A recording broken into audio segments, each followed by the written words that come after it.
Hello everyone, welcome back to my channel. So I hope कि आप सभी लोग बहुत अच्छे होंगे और आप अपने एग्जाम की प्रिपरेशन भी बहुत अच्छे से कर रहे होंगे। आज की जो हमारी न्यू वीडियो है, इस वीडियो में हम लोग बात करेंगे सेल बायोलॉजी के पार्ट सेकेंड के बारे में। हम लोग पार्ट सेकेंड में ये एमसीक्यू सॉल्व करने जा रहे हैं। इससे पहले हमने सेल बायोलॉजी की क्लास भी ली थी एंड देन हमने एक आपको पार्ट में दे दिया था already MCQ, and this is our second part जहाँ पर हम अगेन जो क्वेश्चंस हैं उसको सॉल्व करेंगे। So as you all know कि व्हाट इज सेल, तो सेल एक बेसिक एंड फंडामेंटल यूनिट है हमारे लाइफ की, और ये बहुत सारे हाईली ऑर्गेनाइज्ड स्ट्रक्चर को अपने अंदर समाये हुए है एंड ये इनेबल करती है बहुत सारे वाइटल फंक्शन को। ठीक है, like the cell have so many cell organelle with different works and their different function. ठीक है, सभी अपना अपना फंक्शन आराम से करते हैं। ओके, तो ये सारी चीज़ें अगर पढ़नी होगी तो एक बार क्लास अटेंड कर लेना सेल वाली, उसमें काफ़ी सारी चीज़ें आपको हमने पढ़ाई है, बहुत अच्छे वे में पढ़ाई है, तो आपको बहुत कुछ हलवा क्लियर हो जाएगा। Now, so the very first question of today's video is which cellular structure provides supports and protection for plant cell? कौन सी कोशिकीय संरचना पादप कोशिकाओं को सहायता और सुरक्षा प्रदान करती हैं? तो क्या प्लांट मेम्ब्रेन सुरक्षा प्रदान करती हैं हमारे प्लांट सेल को, या राइबोसोम, या सेल वॉल, या एंडोप्लाज्मिक रेटिकुलम? तो ये चीज़ हमने आपको पढ़ाया था जब हमने आपसे पूछा था कि क्यों प्लांट के पास एक्स्ट्रा एक वॉल है, डेट इज सेल वॉल। उसके पास भी प्लाज्मा मेम्ब्रेन है बट क्यों है सेल वॉल? तो हमने आपको पढ़ाया था कि उनकी सुरक्षा करने के लिए, फॉर द सेफ्टी, एंड हमने आपको बहुत सारे रीजंस भी बताए थे, है ना। तो इसका आंसर हो जाएगा cell wall. Okay, now the second question, यहाँ पर कोशिका भित्ति जो है, जो सेल वॉल है, दिस इज द आंसर। और द सेकेंड क्वेश्चन है which organelle is responsible for protein synthesis in both prokaryotic and eukaryotic cell? ठीक है, प्रोकैरियोटिक एंड यूकैरियोटिक दोनों कोशिकाओं में प्रोटीन संश्लेषण के लिए कौन सा अंगक जिम्मेदार है, मतलब कौन सा ऑर्गेनल जो है वो रिस्पॉन्सिबल है? तो हमने आपको पढ़ाया था कि प्रोटीन सिंथेसिस में राइबोसोम, ठीक है, इससे हम लोग protein factory of the cell कहते हैं, क्योंकि ये क्या करता है, हमारे सेल में प्रोटीन का फॉर्मेशन करता है। Okay, so ribosome is the right answer. कहाँ कहाँ राइबोसोम मिलता है? तो फर्स्ट ऑफ ऑल तो आपको सेल के अंदर स्कैटर्ड वे में मिल जाएगा। सेकेंड ऑफ ऑल आपको ER में जो RER होता है, ठीक है, जो हमारे इंडोप्लाज्मिक रेटिकुलम है, वो दो तरीके के आपको पता है होते हैं। एक होता है SER जो स्मूथ इंडोप्लाज्मिक रेटिकुलम है, एंड RER जो कि हमारा रफ इंडोप्लाज्मिक रेटिकुलम है। तो जो हमारा रफ इंडोप्लाज्मिक रेटिकुलम है, this is responsible for the protein synthesis, and हमारा smooth endoplasmic is responsible for what? This is responsible for our lipid, and lipid के प्रोडक्शन के लिए, as well as this is very important for the detoxification. ठीक है, detoxification के लिए भी SER बहुत ज़्यादा जरूरी होता है। ओके, एंड एक बार जब प्रोटीन बन गया तो उसकी पैकेजिंग कौन करवाता है, उसकी पैकेजिंग में कौन हेल्प करता है? तो गोल्गी एपरेटस। तो दीज आर सम टर्म जो कि एक दूसरे से कोरिलेटेड है। एक एक सेल ऑर्गेनल एक दूसरे से कोरिलेटेड है। हमने बहुत अच्छे से पढ़ाया था कि कौन कौन से सेल ऑर्गेनल एनर्जी सप्लाई करवाते हैं, कौन कौन से ऑर्गेनल प्रोटीन की सिंथेसिस कराते हैं, कौन कौन से ट्रांसपोर्ट में हेल्प करते हैं। तो ये सारी चीज़ें आप पढ़िएगा, बहुत मजा आएगा उस क्लास में आपको। ठीक है, third question, which organelle is known as the power house of the cell? So आपको पता होगा कि जो गोल्गी एपरेटस है, इसे हम लोग क्या कहते हैं? इसे हम लोग traffic police of the cell कहते हैं। एंड एक और टर्म हमने पढ़ा था अपनी वीडियो में, सिपिंग सेंटर। ठीक है, इसे हम क्या बोलते हैं? सिपिंग सेंटर भी बोलते हैं। उसके अलावा लाइजोसोम को हम लोग क्या बोलते हैं? They are what? They are suicidal bag of the cell, because they have enzymatic उनके पास एक प्रोसेस, मतलब एक होता है ना, एंजाइम्स होते हैं, डाइजेस्टिव एंजाइम्स, जिसकी वजह से वो सुसाइड करते हैं, मतलब फॉरेन पार्टिकल जैसे आया उस पर अटैक करेंगे एंड खुद भी मर जाएंगे, उसे भी मार देंगे। तो लाइजोसोम को हम लोग सुसाइडल बैग बोलते हैं। उसके अलावा पर ऑक्सीजोम्स आर वेरी इंपॉर्टेंट और इनका अलग रोल है। Mitochondria, mitochondria is known as the power house of the cell. ठीक है, जो हमारी माइट्रोकॉन्ड्रिया है, इसे हम लोग पावर हाउस कहते हैं। क्यों कहते हैं? बिकॉज ये एनर्जी सप्लाई का काम करती है, ATP का प्रोडक्शन। ठीक है, ATP का प्रोडक्शन हमारा माइट्रोकॉन्ड्रिया करता है। And you know ATP is the currency of our cell, है ना। जैसे हमारे लिए रुपया है कि रुपया रहेगा तो ही कोई काम होगा, वैसे ही ATP रहेगा तो कोई काम होगा। एंड ATP कहाँ से मिलेगा? जैसे हमें हमारी रुपया हमारी माँ से मिलती है, तो वैसे ही जो ATP है वो M फॉर माँ, M फॉर माइट्रोकॉन्ड्रिया, तो वो माइट्रोकॉन्ड्रिया से मिलता है। ठीक है, ऐसे आप याद कर सकते हो। ओके, उसके अलावा फोर्थ क्वेश्चन है, where does photosynthesis occur in the plant cell? तो कहाँ अकर होता है भाई प्लांट सेल में? तो बहुत ही एक यूनिक हमारा सेल ऑर्गेनल है, डेट इज क्लोरोप्लास्ट। वहाँ पर आपको क्या मिलता है? आपको फोटोसिंथेसिस दैट इज प्रकाश संश्लेषण की जो प्रक्रिया होती है वो आपको देखने में मिलती है। एंड ये क्लोरोप्लास्ट जो है दिस इज एक्सक्लूसिवली, ये केवल से केवल हमारे प्लांट सेल में पाई जाती हैं। एंड इनमें आप देखते हो कि एक क्लोरोप्लास्ट जो होता है ये डबल मेम्ब्रेन बाउंड ऑर्गेनेल है, लाइक हमारा माइटोकॉन्ड्रिया, ठीक है। इनमें आप देखते हो स्ट्रोमा होता है ना, ये आपको दिखेगा, इसमें स्ट्रोमा पूरा दिखेगा। एंड इसमें आपको ग्रैनम दिखेंगे एंड स्टैक्स ऑफ ग्रैनम को हम लोग थाइलाकॉइड कहते हैं, तो आपको क्या दिखेगा, थाइलाकॉइड भी दिखेगा। Okay, so this is stroma and these are granum, जो कि कॉइन लाइक स्ट्रक्चर होते हैं और ये एक दूसरे पे ऐसे रहते हैं, जिसे हम क्या बोलते हैं, हम थाइलाकॉइड बोलते हैं। ये एक दूसरे से कनेक्टेड भी होते हैं, जिसे हम लैमिला भी बोलते हैं।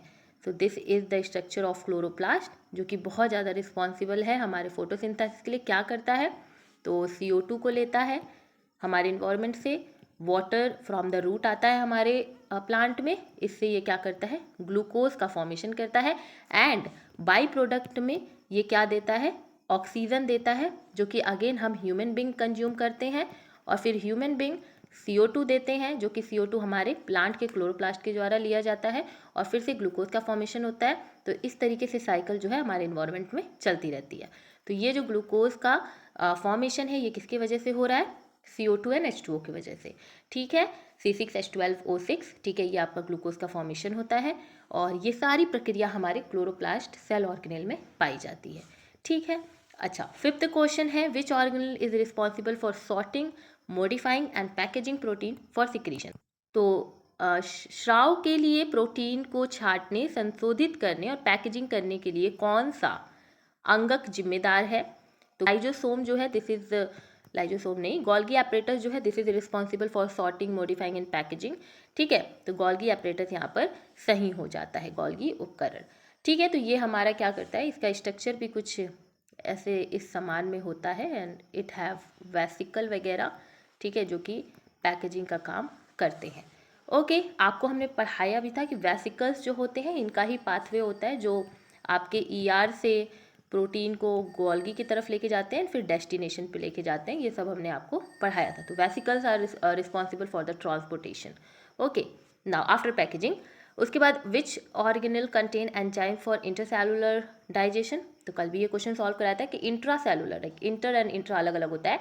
इंट्रा वर्ड क्या होता है, यहाँ पे इंट्रा दिया हुआ है, दैट मीन्स कि एक ही सेल के अंदर, दिस इज इंट्रा, कि एक ही सेल के अंदर चल रहा है कुछ, ओके। लेकिन अगर दो सेल हैं और उनके बीच में कुछ चल रहा है तो दिस विल इंटर, ओके। तो ये डिफरेंस समझना कि इंट्रा मतलब कि एक ही जगह पर, ठीक है, इंट्रा मतलब एक ही जगह पर, इंटर मतलब दो के बीच में, ओके। तो इंट्रा सेलुलर डाइजेशन कौन कराता है, मतलब सेल के अंदर ही डाइजेशन कौन करा रहा होता है। तो अभी आपको पढ़ाया कि एक ऐसा सेल ऑर्गेनेल है जिसके पास डाइजेस्टिव एंजाइम्स होते हैं, और डाइजेस्टिव एंजाइम्स की वजह से वो क्या करता है, डाइजेशन कराता है, ठीक है, इंट्रासेलुलर डाइजेशन कराता है, दैट इज आवर लाइजोसोम, ठीक है। तो किस कोशिकांग में अंतः कोशिकीय पाचन के लिए एंजाइम होते हैं, तो लाइजोसोम।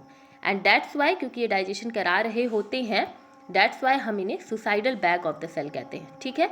ये क्या होते हैं, suicidal bag of the cell, okay.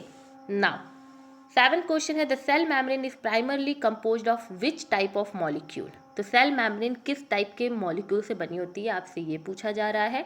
तो क्या कार्बोहाइड्रेट, क्या प्रोटीन, क्या लिपिड, या फिर न्यूक्लिक एसिड। तो सेवंथ का आंसर हो जाएगा लिपिड, आपने पढ़ा है, ठीक है, फॉस्फोलिपिड वाली लेयर आपने पढ़ी है ना। तो फॉस्फोलिपिड में यहाँ पे लिपिड दिया हुआ है, तो that's why the answer is lipid, okay. Nucleic acid तो आपको पता होगा दो टाइप के होते हैं ना, ये चीज़ एक मिनट, ये जो न्यूक्लिक एसिड है ये एक आपका DNA हो जाएगा, है ना, एक आपका RNA हो जाएगा, okay.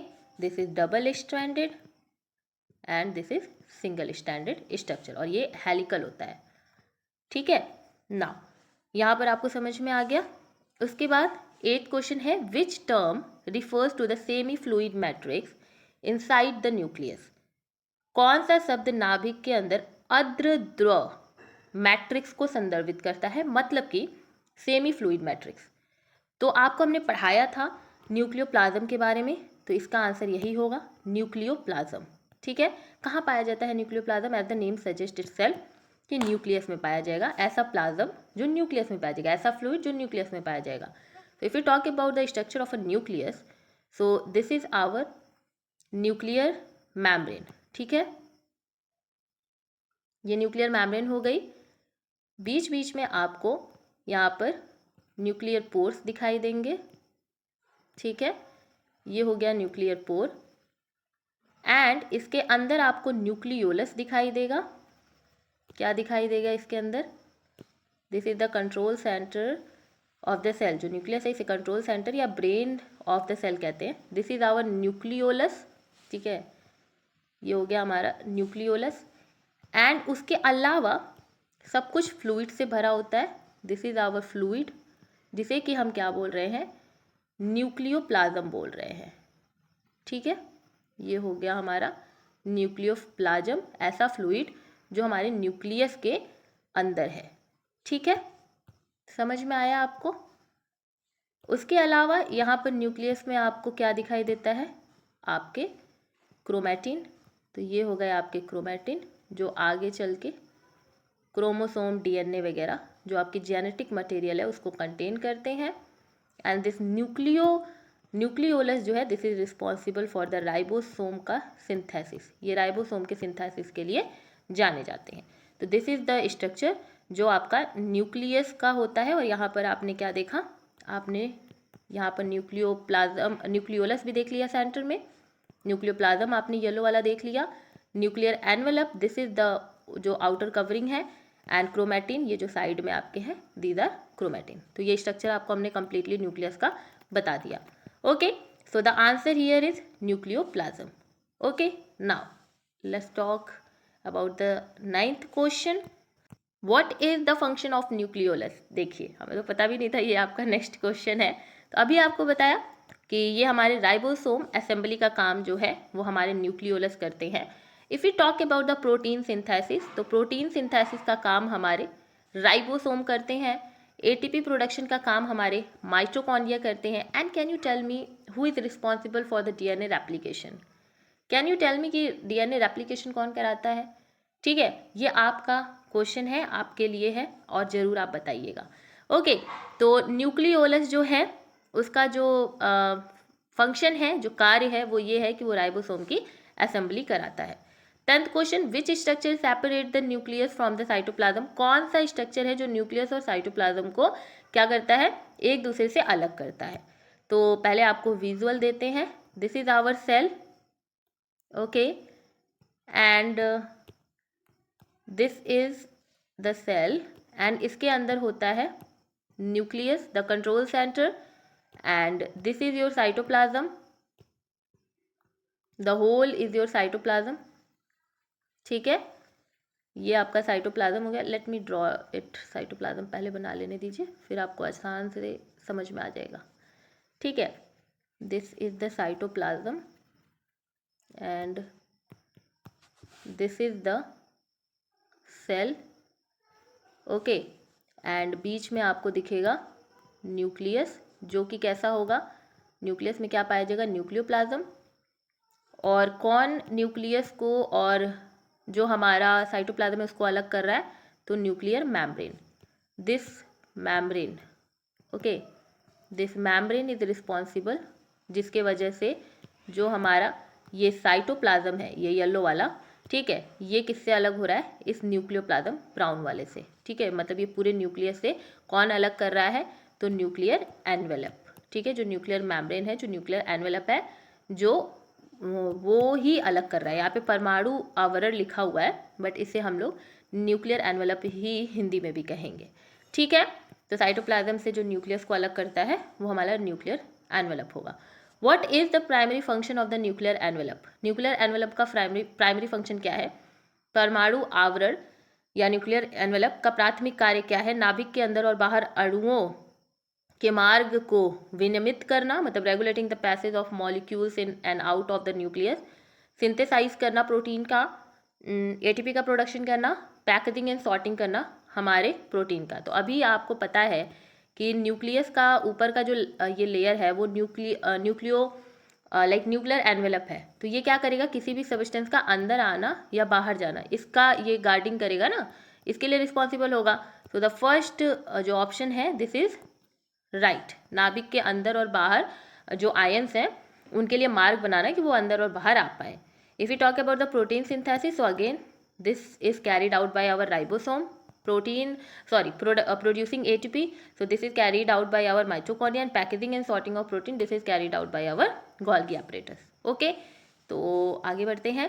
Which term refers to the region of chromosome where sister chromatid are held together? Chromosome का वो रीजन जहाँ पर सिस्टर क्रोमैटिड एक साथ जुड़े होते हैं उसे हम क्या कहते हैं? तो आपको पता होगा सेंट्रोमेयर, क्योंकि सेंटर में होता है. This is our chromosome. ठीक है, तो ये सेंटर वाला जो पार्ट है दिस इज योर सेंट्रोमेयर. यहाँ से ये हो गई एक मतलब सिस्टर और ये हो गई दूसरी, तो ये सिस्टर क्रोमैटिड है. एक क्रोमैटिड ये दूसरी क्रोमैटिड तो एक ही पास है, तो इन्हें हम लोग सिस्टर क्रोमैटिड कहते हैं. ओके, तो सेंट्रोमेयर इज द आंसर. उसके बाद lamp brush chromosome are characteristic of which type of cell. तो देखिए, सेल की पहली क्लास ले ली थी, दूसरी क्लास आप लोगों के नॉमेनक्लेचर ऑफ क्रोमोसोम पर आएगी. ठीक है, आई थिंक कल ही हम इसे अपलोड करेंगे. तो नॉमेनक्लेचर ऑफ क्रोमोसोम आराम से पढ़िएगा, वहाँ पे आपको हर एक चीज़ क्रोमोसोम से रिलेटेड मिल जाएगी. लैम्प ब्रश हो गया, या फिर आपकी ये जो नॉमेनक्लेचर में जितने टॉपिक्स हैं, जितने आपके सिलेबस में दिया हुआ है, सब कुछ आपको बहुत ही अच्छे से हम वहाँ पर हलवा क्लियर कर देंगे. तो कल की क्लास अटेंड करिएगा. और हाँ, चैनल पर न्यू है तो चैनल को प्लीज़ से प्लीज़ सब्सक्राइब करिए, बिकॉज ये हमें बहुत मोटिवेट करता है. और जल्दी से जल्दी 1 लाख सब्सक्राइबर तक इस चैनल को पहुँचाइए. ओके, तो शेयर करिए चैनल को एंड प्लीज़ लाइक करिएगा अगर अच्छी लगेगी वीडियो तो. नाउ 13th क्वेश्चन है, lamp brush chromosome are characteristic of which type of cell. तो लैम्प ब्रश क्रोमोसोम किस में पाया जाता है, आपसे ये पूछा जा रहा है. तो प्लांट सेल में. ओके, तो जो लैम्प ब्रश क्रोमोसोम है ये हमारे प्लांट सेल में पाया जाता है. ओके, उसके अलावा polytene chromosome are found in the salivary gland of which organism. तो ये चीज़ें आपको कल की वीडियो में पढ़ने को मिलेगी. तो नहीं पता है तो कोई दिक्कत नहीं है, अभी क्वेश्चन का आंसर सुन लीजिए, कल क्लास अटेंड करिएगा, सब कुछ हलवा क्लियर हो जाएगा. तो ड्रोसोफिला यहाँ पर आपका आंसर हो जाएगा, जिसमें पॉलीटीन क्रोमोसोम पाया जाता है उनके सैलिवरी ग्लैंड में.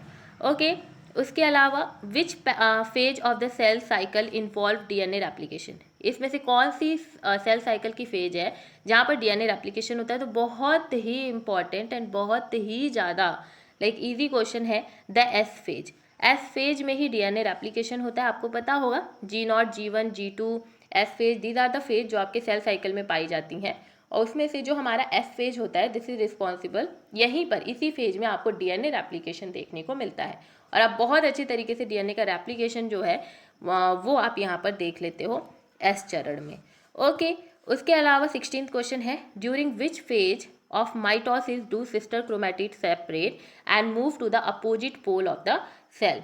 तो ये सारी चीज़ें हम 3rd क्लास में पढ़ाएंगे. ये आपके सेल साइकिल्स, देखिए हम जो यूनिट के आपको ना सभी क्वेश्चंस करा रहे हैं.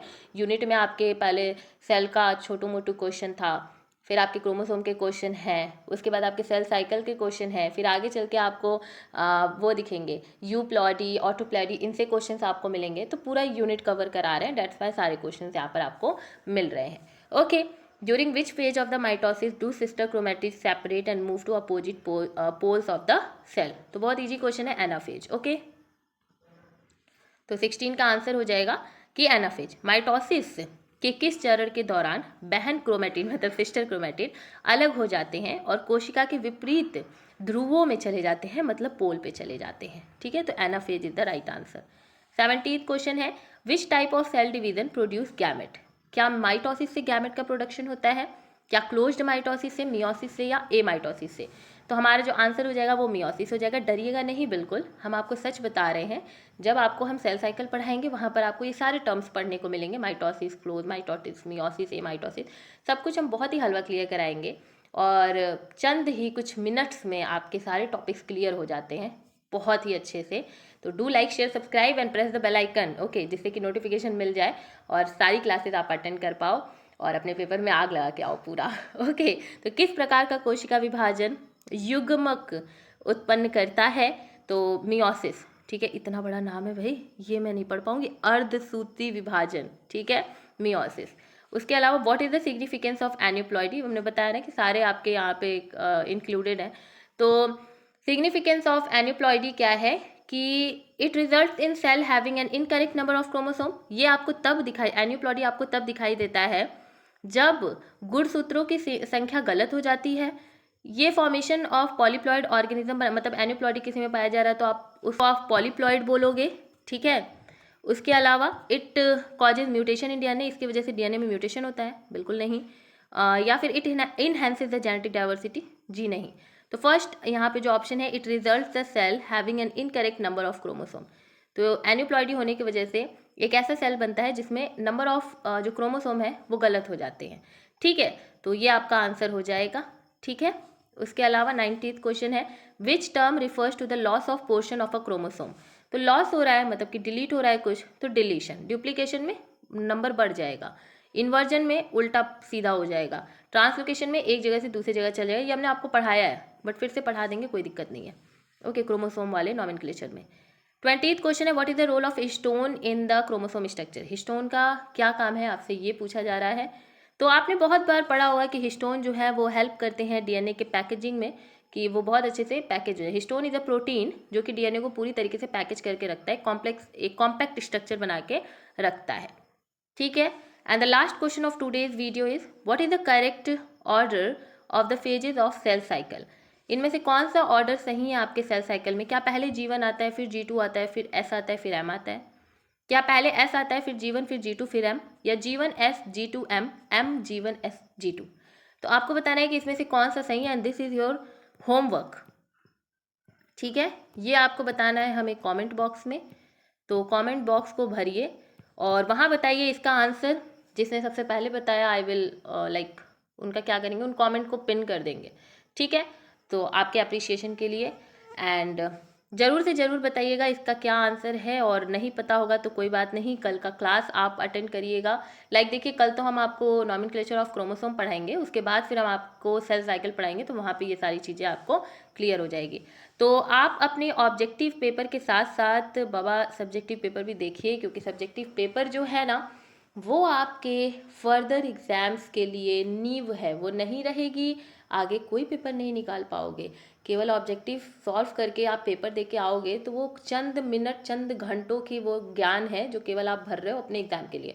लेकिन सब्जेक्टिव पढ़ोगे तो आगे के TGT, PGT, net, MSc entrance, your BPSC हो गया, योर यूपीपीएससी हो गया, योर यूपीपीसीएस हो गया, जहाँ पे भी बॉटनी एंड जूलॉजी तुम्हें मिलेगा ना, वहाँ के लिए सब्जेक्टिव जो है वो आपकी तैयारी, एक होता है ना, पूरी भरपूर करा देता है। फिर आपको उस टॉपिक से कोई भी क्वेश्चन मिल जाए आप समझ जाते हो, ठीक है।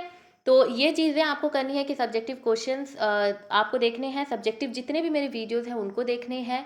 सेकंड, कि टेलीग्राम पे ज़रूर से ज़रूर फॉलो करिए, क्योंकि टेलीग्राम पे हम आपको बहुत से बहुत महत्वपूर्ण चीज़ें वहाँ पे बताते हैं।